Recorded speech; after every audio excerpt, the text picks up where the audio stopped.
The Astral Lyceum's main dueling hall was a symphony of light and sound. The air hummed with the low-energy buzz of 100 practice sabers. Streaks of harmless blue and orange light painted the air as students from a dozen different planets lunged, parried, and spun. The scent was clean, like ozone after a rainstorm. At the center of the polished floor stood Instructor Vlar. He was tall and slender, his skin a smooth, pearl gray. His long fingers gestured with sharp precision as he observed the pairs. Control the angle. The energy field must kiss the target, not strike it. This is a test of finesse, not force. Near the front, Choi Yuna moved with confident grace. Her practice saber was a blur of blue light. Her opponent, a boy from a species with 4 arms, struggled to keep up. Yuna saw an opening, a tiny gap in his defense. She didn't rush. She simply extended her arm, the tip of her energy blade touching his chest plate. A soft ping sounded from the scoring system, and a tiny green light flashed on his vest, signaling a legal hit. He stepped back, bowing his head in respect. "Excellent, Choi Yuna," Vlar said, his voice a soft chime. "You see, class? Economy of motion. The saber is an extension of your will. It is light, fast, and perfectly safe. This is civilized combat for a civilized galaxy." The class murmured in agreement. This was the way of the Astral Lyceum. Everything was advanced, measured, and safe. The practice sabers could not cut or burn. At worst, they delivered a mild sting like a static shock. It was a sport of pure skill. Lee Hannah stood at the edge of the group. She was quiet, her dark eyes watching not the flashy lights, but the footwork of the other students. She felt out of place here, among the sleek aliens and the humming technology. Her hand rested on a long, narrow case at her feet. It was made of a dark, worn wood, scuffed from years of use. It looked very old and very simple.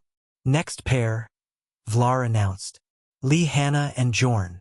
A tall student with rocky, brown skin stepped forward. He activated his saber, a vibrant orange beam snapping to life.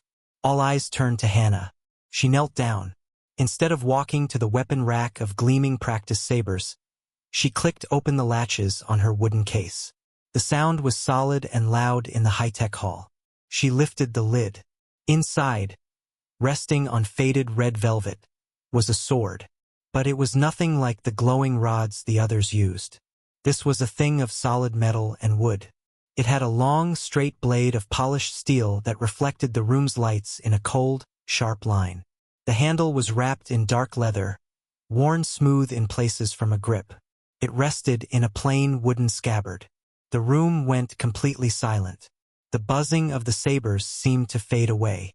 Everyone stared. Then, a few snickers broke the quiet. Jorn looked at Instructor Vlar, confused. Hannah stood up. She lifted the sword from its case. It was heavier than any practice saber. She could feel its balance, a familiar and steady weight in her hand. She slid the blade into the simple leather belt at her waist. Instructor Vlar glided over, his large black eyes blinking slowly.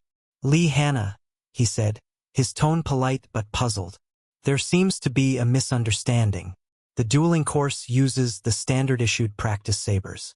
For safety and for fairness. That object is not part of the approved equipment." Hannah looked down at the sword at her hip. Her fingers brushed the leather wrapping, a gesture that seemed automatic, like a memory. She then looked up at Vlar. Her voice was soft, but it carried in the quiet room. "Is the rule about the weapon?" she asked. "Or is the rule about control?" The snickering stopped. Vlar tilted his head. "The rule," he said carefully, "is about preventing injury. Our sabers are calibrated to be non-lethal. Your blade is made of solid steel. It is a cutting weapon from a primitive age." "It is a tool," Hannah said simply. "My uncle's tool. He taught me that the most dangerous part of any sword is the person holding it.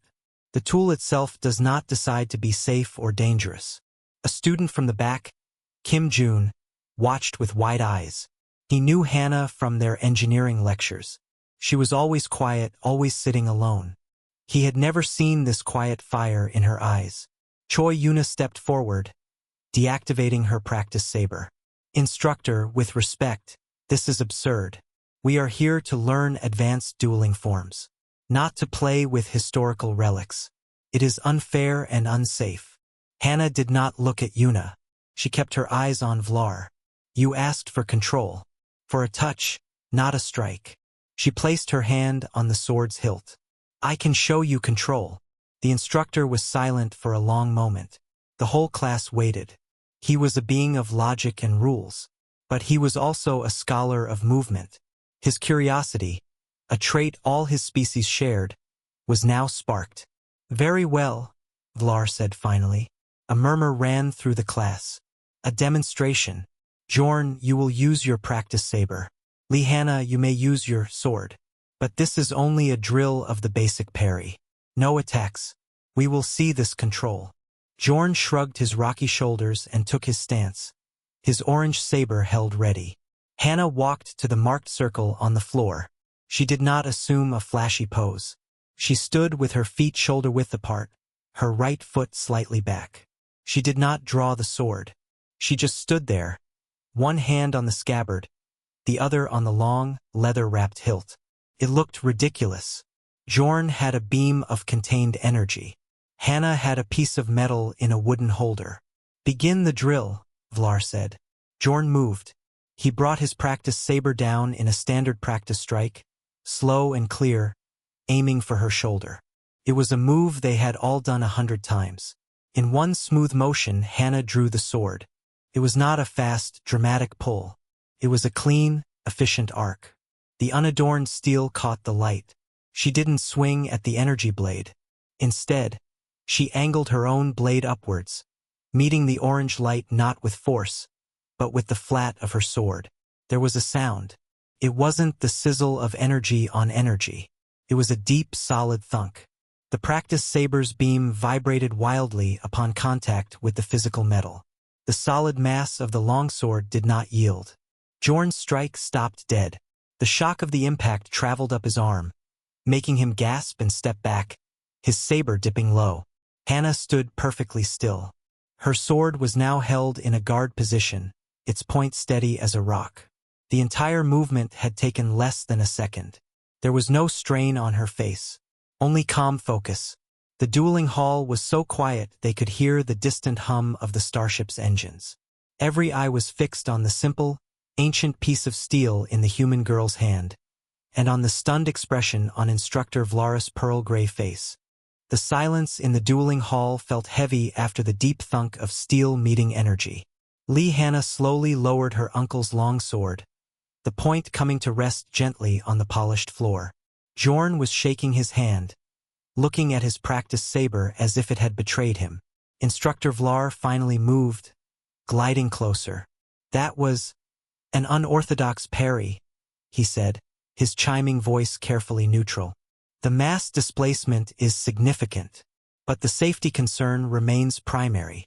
He looked at Hannah's sword, then at her face. You may store that artifact in the armory locker for the duration of the course. Please select a practice saber. A few students nodded, the normal order of things reasserting itself. But Hannah didn't move to put the sword away. She just looked at the instructor. May I be excused from the practical drill today, instructor? I will observe. Vlar studied her. He saw no defiance, only a quiet, stubborn resolve. It was easier than a fight. Very well. Observe from the side. Learn the forms. Hannah gave a small bow of her head. She walked back to her wooden case, knelt, and with the same deliberate care, slid the long sword into its scabbard and placed it back on the velvet. The click of the latches closing was loud. She then carried the case to a bench at the side of the hall and sat, her back straight, watching the flashes of light as the class resumed. No one spoke to her. Later, in the quiet of her personal quarters, the hum of the starship was a constant background whisper. The room was small and neat like a cell. On her desk sat a small hologram of a mountain landscape from Earth. Next to it was the wooden case. Hannah opened it again. The overhead light gleamed on the steel. She did not take the sword out. First, she took out a small cloth and a bottle of oil from a drawer. She put a few drops of oil on the cloth and, starting at the hilt, began to polish the blade. The rhythm was slow and methodical. As she polished, the room around her seemed to fade. She wasn't on a starship anymore. She was in her uncle's dojang, the training hall back home. The air there smelled of old wood and effort, not ozone. In her memory, she was 12 years old, small and standing very still. Her uncle, Park Min-soo, stood before her, holding a sword just like this one.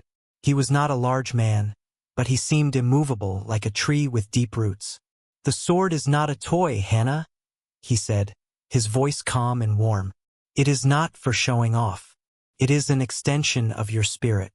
Your mind is here," he touched his temple, "and here," he touched his heart.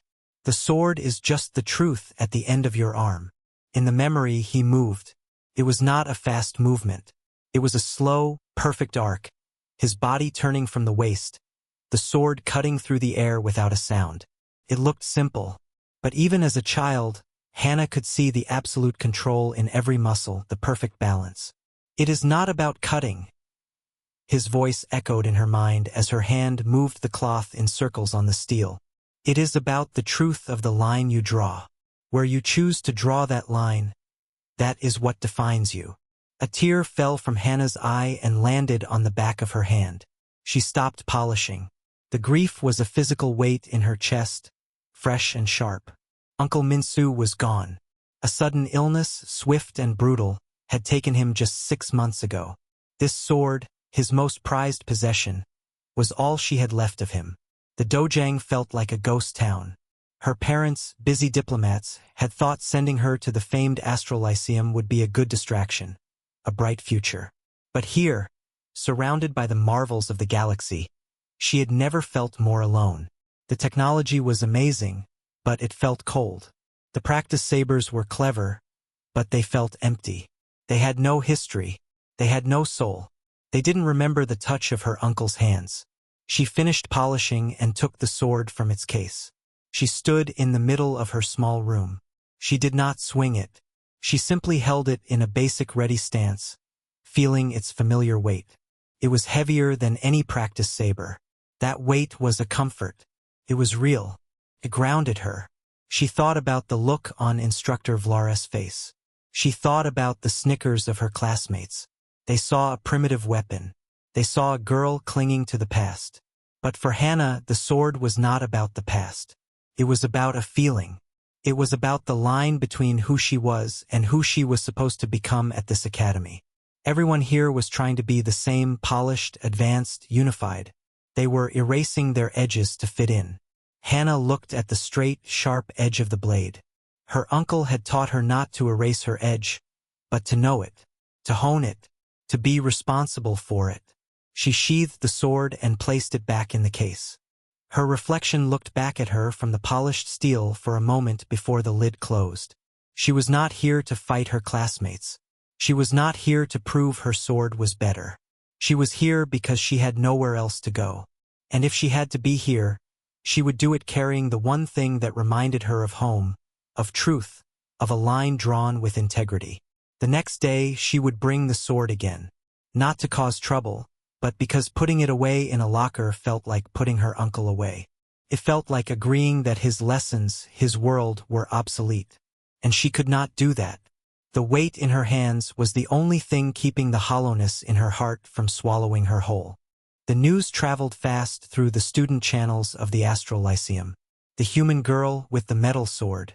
The strange sound it made. Instructor Vlares stunned silence. By the next dueling class, a faint buzz of expectation hung in the air. Lee Hannah entered the hall carrying the wooden case. The whispers started immediately. She ignored them and went to her usual spot at the side. Instructor Vlar called the class to order. His pearl-gray face was unreadable. "Before we begin," he chimed, "we must address the matter of equipment. Standardization exists for safety and for fair competition." He looked directly at Hannah. "Lee Hannah, my decision stands. You may not use a live blade in these drills." A few students nodded, looking satisfied. Choi Yuna stood with her arms crossed, a slight smile on her face. It was over. But then Vlar continued. However, the principle of controlled martial study is universal. Your point about control has merit. He gestured, and a service drone floated over. On its tray was a small, complex device. This is a vibrational damper. It will be fitted to the edge of your blade. It creates a stable energy field that will make the cutting edge no sharper than a practice saber's touch. It is used in historical reenactments. He picked up a second, smaller device. And this is a contact sensor. It will be fixed to the flat of your blade. When you make a proper strike with the flat, it will ping just like our sabers. This satisfies the safety and scoring protocols. The class murmured in surprise. Kim Jun, watching from the back, felt a twist of worry. This was getting more serious. Do you agree to these conditions? Vlar asked Hannah. Hannah looked at the devices. They looked foreign and clumsy against the simple steel of her uncle's sword. They were a compromise. They were a way for the advanced galaxy to make her ancient things safe and understandable. She felt a pang of resistance. This sword had never needed a sensor to tell its wielder when a strike was true. But she also saw it was the only way. It was a bridge. She gave a single, slow nod. I agree. The drone floated to her. With careful hands, she drew the longsword. The class watched, silent, as she allowed the drone to clamp the small, silver damper onto the sword's edge. It glowed with a soft blue light. Another clamp attached the sensor to the wide part of the blade. The sword now looked like a piece of history that had been awkwardly plugged in. Good, said Vlar. Now we proceed. Pairings for today are on the screen. Hannah's name was paired with Choi Yuna. A fresh wave of whispers went through the room. Yuna's smile widened. This was a chance to show what real, modern skill could do against a weighted relic. They moved to a practice circle. Yuna activated her practice saber. The blue beam snapped to life, humming steadily. She spun it in a quick, confident flourish. Hannah simply held her sword in both hands. The added weight of the devices felt wrong, but the core balance was still there. She took her stance, feet planted, blade held at an angle before her. She looked calm, but inside, her heart was beating fast. This was no longer just about holding the sword. It was about using it. Begin with basic attack and parry drill, Vlar instructed. Light contact only. Yuna moved first. She was fast. Her steps were quick and light. She lunged, her blue blade a straight line aimed at Hannah's shoulder. It was a textbook move, perfect in its form. Hannah reacted. She didn't try to match Yuna's speed. Instead, she turned her wrists, shifting the angle of her longsword. She met the energy blade not with a block, but with a gentle, guiding deflection.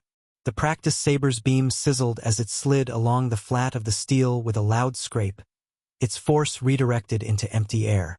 The sound was jarringly physical. Yuna blinked, reset, and attacked again. A diagonal slash. Hannah took a small step back, her sword moving in a short, tight arc to parry. Again, the solid thunk of mass-stopping energy. Yuna began to press harder. Her attacks came faster, a series of zipping strikes from different angles. She was trying to overwhelm Hannah, to use her weapon's speed to find a hole. But Hannah did not try to chase the saber. She moved less. Her footwork was small, precise steps and pivots. Her parries were minimal. She used the sword's own weight and the strong part of the blade to knock the energy strikes aside. The hall echoed with the unfamiliar sounds of hard metal clashing against shimmering light. Thunk, scrape, bonk. Yuna was not scoring any hits. Her frustration grew. Her perfect technique started to tighten, to become more aggressive. She was used to the dance of saber on saber, a battle of speed and angle. This was different. It was like fighting a wall. Finally, seeing an opening as Yuna recovered from a strong thrust, Hannah moved. It wasn't an attack she had learned here. It was an old, basic drill from her uncle's dojang. She stepped forward with her left foot, turning her body. She didn't swing the sword like a club. She pushed it forward in a short, sharp thrust, leading with the pommel and the flat of the blade. The sensor-equipped flat of her sword tapped firmly against Yuna's ribs. A clear, high ping sounded from the scoring system. A green light flashed on Yuna's vest. The entire hall froze. Yuna looked down at her vest, then at Hannah, her face a mask of shock and embarrassment. Hannah immediately stepped back and lowered her sword, returning to her guard stance. She hadn't celebrated. She just looked at Instructor Vlar. Vlar was silent for a long moment. He had seen it. The human girl had not won with speed or flashy technique. She had won with timing, geometry, and a deep understanding of her weapon's balance. The practice saber was a tool of light. The longsword was a tool of mass and line. They were speaking different languages of combat. The point is to Lee Hannah, Vlar announced, his voice neutral. Reset and continue. As Yuna, her face now flushed, took her stance again. The mood in the room had changed. The snickers were gone. The curiosity was now mixed with a new, wary respect. Kim Jun let out a breath he didn't know he was holding. He looked at Hannah, standing so still with her strange, plugged-in sword, and for the first time, he didn't see an odd girl clinging to the past. He saw someone who had brought a completely different rulebook into their game, and she had just proven she knew how to read it. The silence after the scoring ping seemed to stretch. Choi Yuna deactivated her practice saber. The blue light vanished with a faint sigh. She didn't look at Hannah. Her eyes were fixed on the floor, her jaw tight. The embarrassment burned hotter than any practice saber's sting. Instructor Vlara's voice broke the quiet. A valid point. Reset and continue the drill. But the rhythm was broken. Yuna's movements were stiff now. She attacked, but her heart wasn't in it. Hannah continued to defend, her parries clean and minimal. The session ended soon after. The class dispersed in low, buzzing conversation, with many glances thrown Hannah's way. Hannah went to the bench. With careful fingers, she removed the strange silver damper and the sensor from her uncle's sword. They felt like parasites. She placed them in the wooden case and closed the lid. When she looked up, Choi Yuna was standing in front of her. "You got lucky," Yuna said. Her voice was controlled, but a sharp edge lay underneath. That lumbering piece of metal disrupted the energy field. It's physics. A heavy object stops a light one. It's not skill. It's just weight. Hannah stood up, holding the case. She met Yuna's gaze. She saw anger, but also genuine confusion. Yuna truly believed what she was saying. To her, the sword was a primitive cheat code, not a different kind of tool. "It is a tool," Hannah said, echoing her words to Vlar. "Like your saber."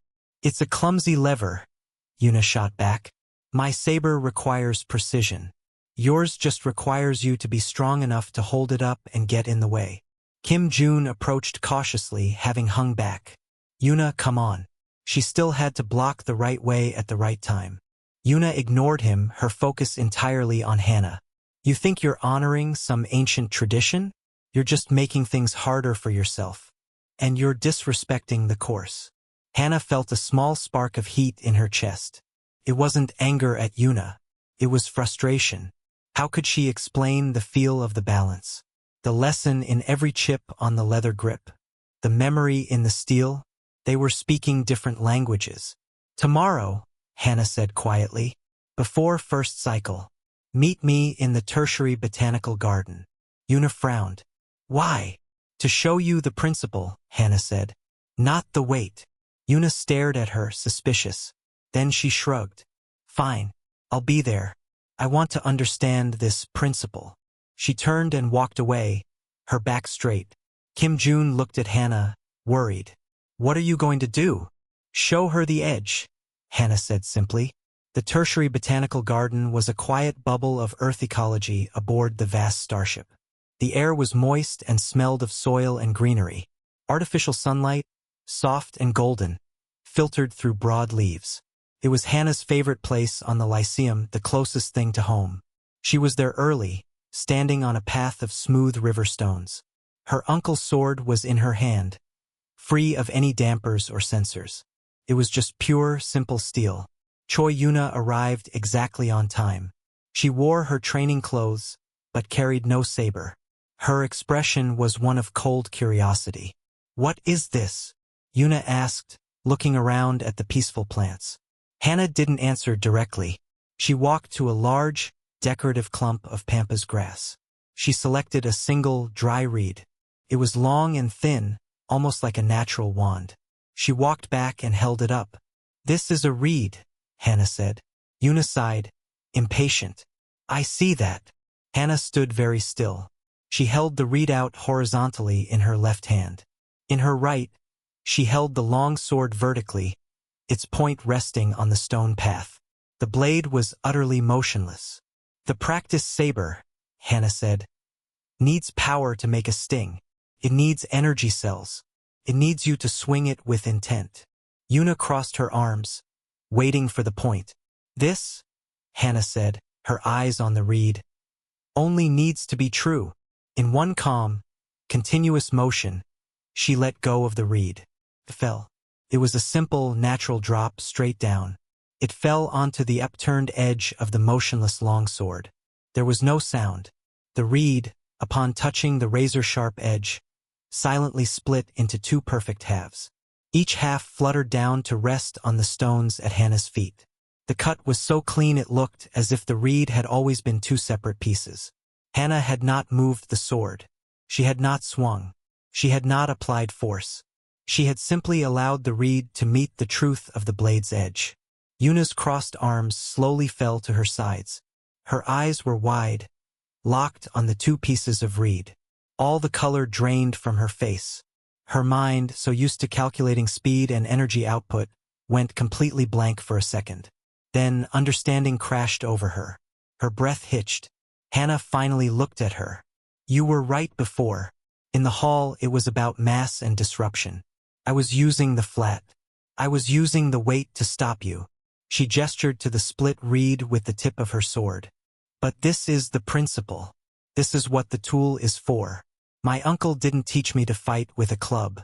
He taught me to know where the edge is and to be responsible for it. Every block I made yesterday, every parry. The edge was there. It was live. And I did not cut you." Yuna could not speak. She stared from the reed to the sword, then to Hannah's calm face. The implication was staggering. Their entire duel had been fought under a false assumption.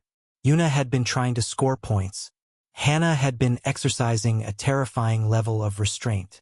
The human girl hadn't been fighting with a blunt instrument.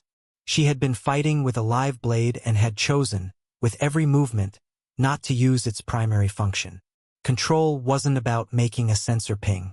It was about knowing you could split a reed without moving, and choosing not to split your opponent. The arrogance Yuna had felt, her pride in her technical skill, crumbled into dust. She had felt insulted by the sword's presence. Now she felt humbled by its silent promise. "Why?" Yuna finally whispered, her voice hoarse. "Why bring that here?"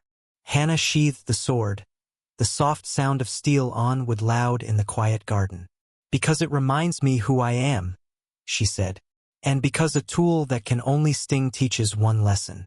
A tool that can cut but is not allowed to teaches a different one. My uncle believed the second lesson was more important." Yuna nodded slowly, still staring at the pieces of reed. She had no answer. For the first time, the shiny, advanced practice saber in the training hall seemed like what it was, a very sophisticated toy. Hannah bent down, picked up the two halves of the reed, and placed them in a compost bin at the path's edge. The demonstration was over. She walked past Yuna and out of the garden, leaving the other girl alone with the quiet hum of the ship and the echoing silence of a cut that made no sound. Choi Yuna did not come to the next dueling class.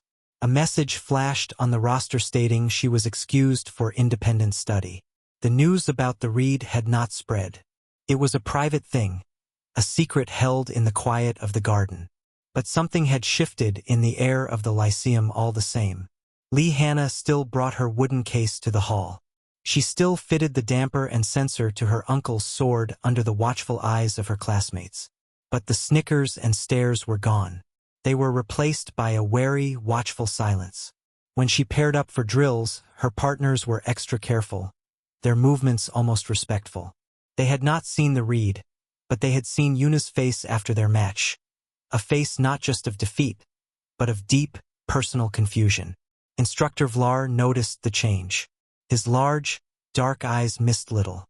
He saw the way the students now looked at the simple steel blade not as a joke, but as an unknown variable, an equation they couldn't solve. His own scholarly curiosity, once a small spark, was now a steady flame.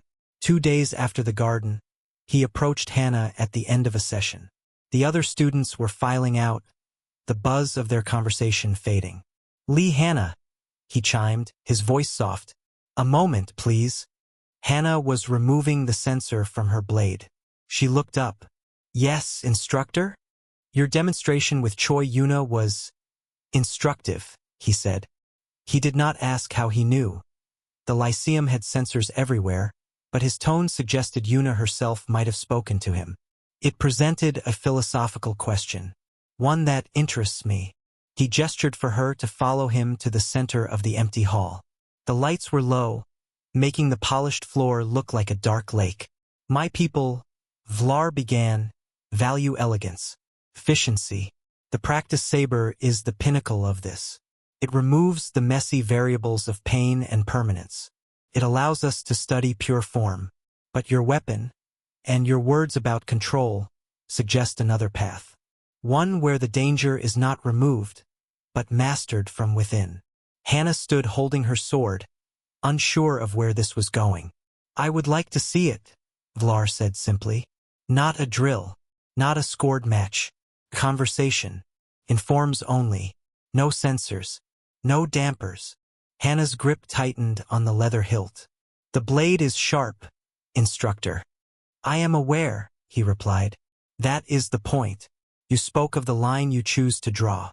I wish to observe that line being drawn. With a partner." He walked to the weapon rack and selected a practice saber. He did not activate it. He held it like a staff. "I will use the inert hilt. You will use your live blade. We will perform the synchronized defensive form, flowing water. You know it?" Hannah nodded. It was a basic, slow series of parries and steps, designed to teach movement and distance. It was usually done with 2 identical sabers. "Then let us begin," Vlar said. He took a starting stance, graceful and poised, the dead practice saber held in both hands before him.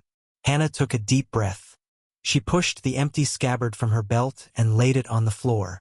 She took her own stance, the real, sharp sword feeling suddenly heavier, more serious, in her hands. The air in the room seemed to grow still and cold. They began. Vlar moved first, stepping forward and bringing his practice saber hilt down in a slow, diagonal line. It was a simulated strike. Hannah moved to meet it, but she did not block it. She moved her long sword in a small, rising circle, guiding the path of his weapon away from her body with the flat of her blade. The motion was fluid, almost gentle. There was no thunk, just the whisper of metal sliding past metal. They flowed into the next movement. Vlar thrust the hilt forward. Hannah turned her wrist, angling her sword so the thrust slid harmlessly along its edge, missing her by a centimeter. She could see the concentration on Vlar's face. He was not just performing a form. He was reading her movements, her intent. They moved together across the floor. It was not a fight. It was a dialogue. Vlar's style was like a quick, precise language of points and angles. Hannah's was a slower, more continuous language of circles and redirection. Her sword was never where his weapon expected it to be. It was always moving to intercept, to deflect, to redirect force into emptiness. The absolute focus required was immense. Hannah's world shrank to the space between them, to the glint of light on her blade, to the path of Vlar's inert hilt. Every muscle in her body was engaged, not in power but in perfect control. One misjudgment, one moment of force instead of finesse, and the sharp edge would bite into the instructor's hand or arm. She thought of her uncle. The sword is an extension of your spirit. Her spirit in this moment was a single, clear point. Do not cut. Redirect. Guide. Protect even your partner from the danger you hold. For 5 minutes they moved. There was no sound but their footsteps and the soft sigh of their breath. The hall felt like a sacred space. Finally, they reached the end of the flowing water sequence. They returned to their starting stances. Vlar lowered his practice saber hilt. Hannah lowered her sword, point to the floor. A fine sweat beaded on her forehead. Vlar was silent for a long time, his pearl-gray face thoughtful. "I understand now," he said finally, his chime-like voice full of a new respect. "You were not dueling me." Hannah just looked at him, waiting. "You were honoring him," Vlar said. "Every movement was an act of memory and of restraint. The danger of the blade was not a flaw. It was the core of the exercise. It demanded a level of mindfulness my practice sabers never can." He gave a slow, deep nod, a human gesture he had clearly studied. "Thank you for the conversation, Lee Hannah." He turned and left the hall, leaving Hannah alone in the quiet. She looked down at the sword in her hands. For the first time since arriving at the Lyceum, she didn't feel like a lonely girl with a relic. She felt a connection. Someone had understood. Not the specifics of Geomdo, but the principle behind it. The weight of the responsibility. She sheathed the blade. As she picked up her wooden case, she didn't feel the hollow grief so sharply. Instead, she felt the solid, steady weight of the sword and the truth it carried. It was no longer just a memory. It was a message that had been received. And in the silent, polished dueling hall, that felt like a victory no censor could ever record. The end-of-cycle dueling tournament was the highlight of the Lyceum's physical arts calendar. The great hall was filled with spectators. Students from every species sat in tiers, the air buzzing with excitement. Lights gleamed on the central dueling platform. It was a celebration of speed, skill, and the harmless flash of practice sabers. Lee Hannah sat in the competitors section, her wooden case at her feet.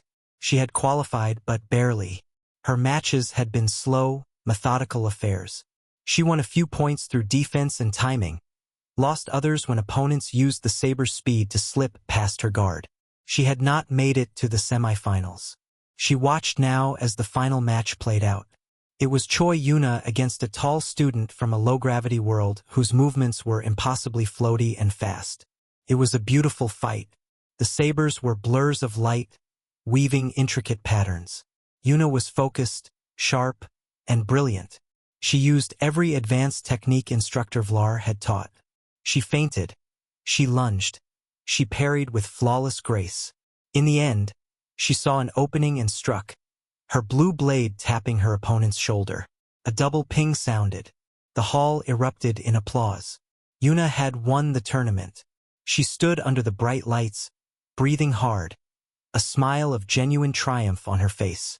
She accepted the small crystal trophy from Instructor Vlar. The crowd cheered.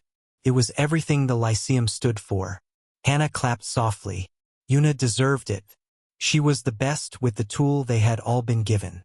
After the ceremony, as the crowd began to leave, Instructor Vlar motioned for Hannah to come to the platform. He was holding a second, smaller item, a simple, polished stone plaque. "The tournament celebrates mastery of our standard form," Vlar announced, his voice carrying through the hall. Many students stopped to listen. But mastery has many faces. This Lyceum was founded on the principle of understanding different paths to truth. He turned to Hannah. "Your path has reminded many of us of a principle we had streamlined away, the weight of consequence. Your weapon's danger demanded a deeper discipline. Not just the control to hit, but the control not to cut." He handed her the plaque. Engraved on it were simple words, "For demonstrating the discipline of restraint." "With your permission," Vlar said to the watching students, "I am adding a new optional module to the dueling curriculum next cycle, Heritage and Intent. It will study the philosophy behind martial tools, not just their use. Participation may involve training with inert, weighted replicas to understand different principles." A murmur of interest, not mockery, went through the crowd. Kim Jun, watching from the front, grinned. He was already thinking about the engineering behind historically accurate replicas. Choi Yuna walked over, still holding her trophy. She looked at Hannah, then at the plaque. "The reed," she said, so only Hannah could hear. "I can't stop thinking about it. The edge. I would like to understand the principles." Not to use a sword, but to understand the control. Hannah nodded. I can show you the forms, she said. The basic stances. Later, Kim Jun found Hannah in the equipment room. So, he said, leaning against a rack of practice sabers.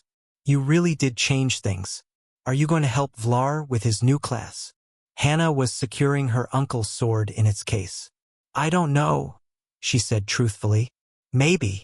I was thinking, June said, a little hesitant. That sword, it's a piece of history, right? It shouldn't just sit in your room or get banged up in drills. What if we made a display for it? Here in the hall. Not as a trophy but as a teaching piece. With an explanation about the principle of the edge. Hannah looked at him, surprised. She thought of the sword locked in a clear box, a museum piece. Then she thought of her uncle's dojang where the tools were used but also respected. A display here where people could see it and maybe understand. Felt different than it being hidden away. Felt like a bridge. Yes, she said. I think he would have liked that. The next day, Hannah went to the now quiet dueling hall early. She took the sword from its case one more time. She did not polish it. She simply stood in the middle of the empty floor and performed the first basic form her uncle ever taught her. It was slow. It was simple. There was no opponent. The sword cut the air, not in anger or competition, but in truth. A series of clear, clean lines. She finished, her breath steady. The grief for her uncle was still there. It would always be there. But it was no longer a cold stone in her stomach. It was a warmth in her hands. It was the memory of his voice in the movement of the steel. She sheathed the sword and placed it carefully inside the display case that Kim Jun had already set up on the wall. It was a simple, well-lit box with a dark background. The plaque Vlar had given her was mounted below it. Soon, a small screen would be added with historical context and the story of the Reed test. She stood back and looked at it. The simple, unadorned sword looked both ancient and strangely at home among the sleek, glowing technology of the hall. It was no longer an intruder. It was a question that had been answered, and in answering had asked new questions of everyone else. Hannah turned and left the hall. She did not bring the wooden case with her. The sword had found a new home. It was not resting.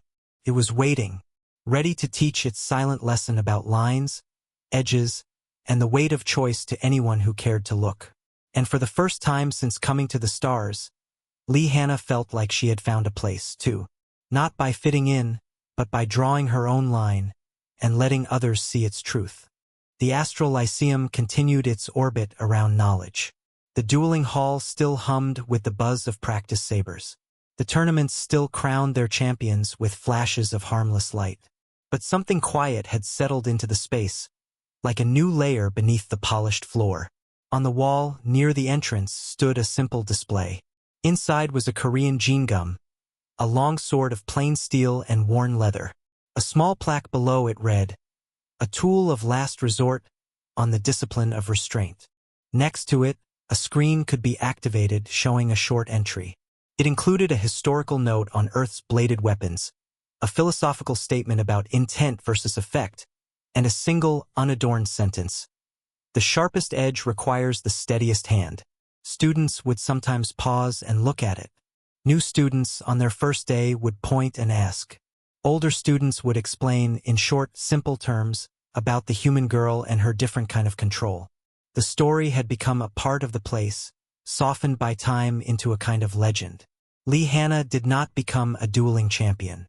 She did not even advance to the intermediate saber class. Her path diverged. She spent more time in the archives, studying the cultural contexts of conflict resolution. She found she had a quiet talent for mediation, for seeing the root of an argument before the first word was shouted. She still visited the dueling hall, but not for the sabers. 3 times a week, in the early morning when the room was empty and dark, she would go to the equipment locker. Inside, along with the practice gear, were several new items. Weighted, blunt metal rods shaped roughly like swords. They were part of Instructor Vlar's Heritage and Intent module. Hannah would take one of these heavy rods. She would not face an opponent. She would stand alone in the center of the floor and move through the forms her uncle had taught her. The movements were slow, a meditation in motion.